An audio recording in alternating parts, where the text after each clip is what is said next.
Hello everyone, welcome back to my channel. आज की इस वीडियो में हम कवर करेंगे 28 फरवरी 2024 से रिलेटेड करंट अफेयर्स के क्वेश्चंस। सारे इंपॉर्टेंट क्वेश्चंस हम इस वीडियो में करने वाले हैं, सो पूरे वीडियो में बने रहिएगा। लास्ट में मैंने एक क्वेश्चन रखा है जिसका आंसर को कमेंट करना है, और ये वीडियो आपके सभी गवर्नमेंट एग्जाम के लिए इंपॉर्टेंट होने वाली है, सो पूरे वीडियो में बने रहिएगा। और जो लास्ट में मैंने क्वेश्चन रखा है उसका कमेंट करके ज़रूर बताइएगा, और ये भी बताइएगा आप किस किस एग्जाम की प्रिपरेशन कर रहे हैं। तो स्टार्ट करते हैं क्वेश्चन 1 से। क्वेश्चन 1 है, हाल ही में विश्व एनजीओ दिवस कब मनाया गया है? कब मनाया गया है? आंसर है सी, 27 फरवरी को। 27 फरवरी को हाल ही में विश्व एनजीओ दिवस मनाया गया। अब जान लेते हैं कुछ फरवरी से रिलेटेड इंपॉर्टेंट डेज। 1 फरवरी को मनाया गया भारतीय तटरक्षक दिवस। 2 फरवरी को विश्व आर्द्रभूमि दिवस। 4 फरवरी को अंतर्राष्ट्रीय मानव बंधुत्व दिवस, विश्व कैंसर दिवस। 6 फरवरी को सुरक्षित इंटरनेट दिवस। 7 फरवरी को राष्ट्रीय HIV एड्स जागरूकता दिवस। 10 फरवरी को विश्व दलहन दिवस, राष्ट्रीय कृमि मुक्ति दिवस। 11 फरवरी को विज्ञान महिलाओं और लड़कियों का अंतर्राष्ट्रीय दिवस। 12 फरवरी को अंतर्राष्ट्रीय डार्विन दिवस, अंतर्राष्ट्रीय मृग दिवस जो कि सेकेंड मंडे को मनाया जाता है फरवरी मंथ के, राष्ट्रीय उत्पादकता दिवस। 13 फरवरी को विश्व रेडियो दिवस। 14 फरवरी को जन्मजात हृदय दोष जागरूकता दिवस। 15 फरवरी को अंतर्राष्ट्रीय बाल कैंसर दिवस, विज्ञान मानव विज्ञान दिवस। 17 फरवरी को वैश्विक पर्यटन लचीलापन दिवस। 18 फरवरी को विश्व वेल दिवस। 20 फरवरी को विश्व सामाजिक न्याय दिवस। 21 फरवरी को अंतर्राष्ट्रीय मातृभाषा दिवस। 22 फरवरी को विश्व चिंतन दिवस। 23 फरवरी को विश्व चिंतन समझ दिवस। 14 फरवरी को केंद्रीय उत्पाद शुल्क दिवस। 25 फरवरी को रक्षा सुरक्षा कोर का 77वां स्थापना दिवस हाल ही में मनाया गया है। तो आपको ये सारे डेज याद रखने हैं जो कि इंपॉर्टेंट है। नेक्स्ट, हाल ही में अडानी ग्रुप ने दक्षिण एशिया का सबसे बड़ा गोला बारूद और मिसाइल कॉम्प्लेक्स कहाँ लॉन्च किया है? इस क्वेश्चन का आंसर है ऑप्शन बी, कानपुर में। हाल ही में अडानी ग्रुप ने दक्षिण एशिया का सबसे बड़ा जो गोला बारूद और मिसाइल कॉम्प्लेक्स है वह उत्तर प्रदेश के कानपुर शहर में किया गया है। तो आपको याद रखना है, ऑप्शन बी इसका करेक्ट होगा। नेक्स्ट, हाल ही में केनेथ मिशेल का निधन हुआ है, वे कौन थे? कौन थे? इसका आंसर है ऑप्शन बी, वह एक अभिनेता थे यानी एक एक्टर थे जिनका हाल ही में निधन हो गया है, केनेथ मिशेल। मैंने हाल ही में आपको काफ़ी सारे ऐसे लोगों के बारे में क्वेश्चंस कराए हैं जिनकी हाल ही में डेथ हुई है और जो काफ़ी ज़्यादा पॉपुलर हैं, तो उनके बारे में आपको याद रखना है। नेक्स्ट, हाल ही में दुनिया की पहली वैदिक घड़ी कहाँ लगाई गई है?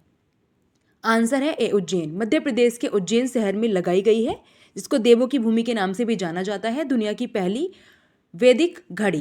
तो आपको ये याद रखना है, ऑप्शन ए इसका करेक्ट होगा, उज्जैन। नोट करते चलिएगा, सभी को वन लाइनर के साथ में आप लिख सकते हैं सभी को, जिससे कि आप एग्जाम से पहले रिवाइज कर सकें। नेक्स्ट है, हाल ही में भारत ने सबसे बड़ी सौर बैटरी परियोजना का अनावरण कहाँ किया है? इसका आंसर है ऑप्शन सी, छत्तीसगढ़।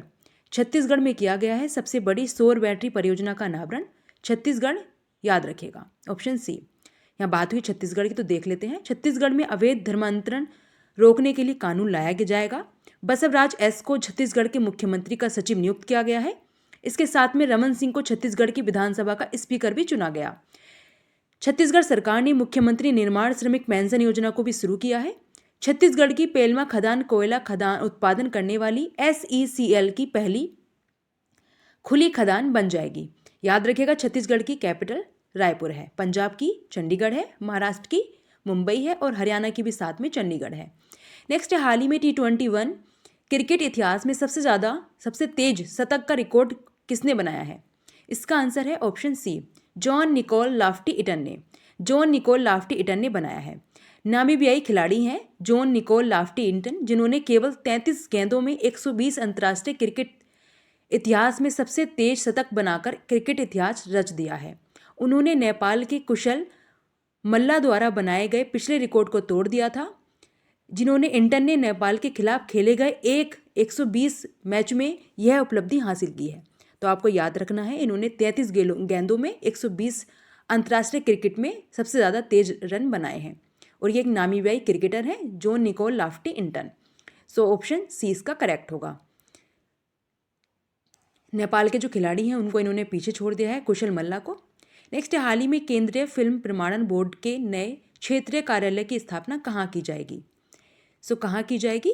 इस क्वेश्चन का आंसर है ऑप्शन सी, पंजाब की राजधानी चंडीगढ़, यानी पंजाब और हरियाणा की संयुक्त राजधानी है चंडीगढ़, जहाँ पर हाल ही में केंद्रीय फिल्म प्रमाणन बोर्ड के नए क्षेत्रीय कार्यालय जो रीजनल ऑफिस है उसकी स्थापना की जाएगी। याद रखिएगा, सेंट्रल जो फिल्म बोर्ड होता है उसकी। नेक्स्ट, हाल ही में कौन सा राज्य दंगाइयों से नुकसान की भरपाई कराने के लिए विधेयक पेश करेगा? सो कौन करेगा? इसका आंसर है ऑप्शन बी, उत्तराखंड। उत्तराखंड सरकार ने जारी किया है कि वो दंगाइयों से नुकसान की भरपाई कराने के लिए एक विधेयक पास करेगा, एक बिल पास करेगा। बात हुई उत्तराखंड की, तो देख लेते हैं। उत्तराखंड के मुख्यमंत्री ने हिमालयन बास्केट लॉन्च किया है। साथ में समान नागरिकता जो संहिता है उसको लागू करने वाला पहला राज्य उत्तराखंड बना है। उत्तराखंड के मुख्यमंत्री ने नशे के खिलाफ धामी अभियान पुष्कर सिंह धामी के नाम से शुरू किया है। उत्तराखंड सरकार ने बाहरी लोगों द्वारा कृषि भूमि खरीदने पर भी प्रतिबंध लगा दिया है, यानी बाहर के लोग अब उत्तराखंड में जो भूमि है, कृषि भूमि, वह नहीं खरीद पाएंगे। सो ऑप्शन बी इसका करेक्ट होगा। नेक्स्ट है, हाल ही में हॉकी इंडिया के नए सीईओ ने इस्तीफा दे दिया है।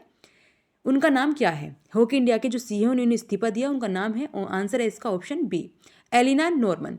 हाल ही में एलिना नॉर्मन ने इस्तीफा दे दिया है और हॉकी इंडिया के सीईओ हैं ये, जिन्होंने हाल ही में इस्तीफा दे दिया है। ऑप्शन बी इसका करेक्ट होगा, एलिना नॉर्मन। नेक्स्ट है, हाल ही में दुनिया की तीसरी सबसे बड़ी मस्जिद का उद्घाटन कहाँ किया गया है? आंसर है सी, अल्जीरिया। रमजान के ठीक पहले अल्जीरिया में दुनिया की तीसरी सबसे बड़ी मस्जिद का उद्घाटन किया गया है। इस मस्जिद में एक साथ 1,20,000 लोग नमाज अदा कर सकते हैं। इसका निर्माण एक चीनी कंपनी ने 7 साल में किया है। इस मस्जिद को अल्जीरिया की राजधानी अल्जीरियस में बनाया गया है। इस मस्जिद को स्थानीय रूप से जामा अल जॉर्जर के रूप में जाना जाता है। इस मस्जिद में इसमें 265 मीटर यानी 869 फीट की जो इसकी लंबाई, यानी पूरी इसकी पूरा इसका जो डेस्टिनेशन बनाया गया है वो इसके बनाया गया है। तो आपको ये याद रखना है, नोट करते चलिएगा। इसकी लंबाई चौड़ाई आपको ये सब नहीं पूछा जाएगा, लेकिन ये जरूर पूछा जाएगा कहाँ पर है और कौन से नंबर की है। तो तीसरे नंबर की अल्जीरिया में। नेक्स्ट है, हाल ही में प्रधानमंत्री मोदी ने कहाँ इसरो के दूसरे स्पेस पोर्ट का उद्घाटन किया है? आंसर है बी, तमिलनाडु। प्रधानमंत्री मोदी ने इसरो के दूसरे स्पेस पोर्ट का उद्घाटन तमिलनाडु, दक्षिण भारत के राज्य में किया है। बात हुई तमिलनाडु की, तो जान लेते हैं। आदिवासी महिला श्रीपति तमिलनाडु की सिविल जज बनी है। इसके अलावा तमिलनाडु के मुख्यमंत्री ने एक राष्ट्र एक चुनाव और परिसीमन प्रक्रिया के खिलाफ प्रस्ताव पेश किया है। हुंडई और आईआईटी मद्रास तमिलनाडु में हाइड्रोजन इनोवेशन वैली स्थापित करेंगे। साथ में टाटा पावर ने तमिलनाडु में 70,000 करोड़ रुपए के निवेश की घोषणा भी की है। तमिलनाडु की कैपिटल चेन्नई है और यह दक्षिण भारत का राज्य है। कर्नाटक की राजधानी बेंगलुरु है, आपको याद रखना है। नेक्स्ट है, हाल ही में किस राज्य के मुख्यमंत्री ने दूसरे राज्य स्तरीय शहरी समृद्धि उत्सव का उद्घाटन किया है? सो कहाँ किया गया है? आंसर है ए, त्रिपुरा राज्य में। त्रिपुरा जो कि हमारा उत्तर पूर्वी राज्य है, जहाँ पर यह किया गया है दूसरे राज्य स्तरीय शहरी समृद्धि उत्सव। बात हुई त्रिपुरा की, तो जान लेते हैं। दिव्य कला मेला 2024 का उद्घाटन अगरतला, त्रिपुरा की राजधानी में किया गया। ई कैबिनेट प्रणाली लागू करने वाला चौथा राज्य त्रिपुरा बना है। त्रिपुरा सरकार ने महिलाओं के लिए गुलाबी शौचालय स्थापित करने की जो घोषणा भी की है हाल ही में। त्रिपुरा की राजधानी जरूर याद रखिएगा, अगरतला है और ये उत्तर पूर्वी राज्य है। नोट करते चलिएगा, 7 सिस्टर्स में आता है ये त्रिपुरा राज्य। कर्नाटक की बेंगलुरु है, तमिलनाडु की चेन्नई। नेक्स्ट है, हाल ही में किसे 2023 जीडी बिरला पुरस्कार मिला है? आंसर है ए, डॉक्टर अदिति सेन को दिया गया है 2023 का, यानी 2023 का जीडी बिरला पुरस्कार। अब कुछ पुरस्कार जान लेते हैं। शशि थरूर को फ्रांस के सर्वोच्च नागरिक पुरस्कार है सेविलियर डी लीजन डी होनूर से सम्मानित किया गया है।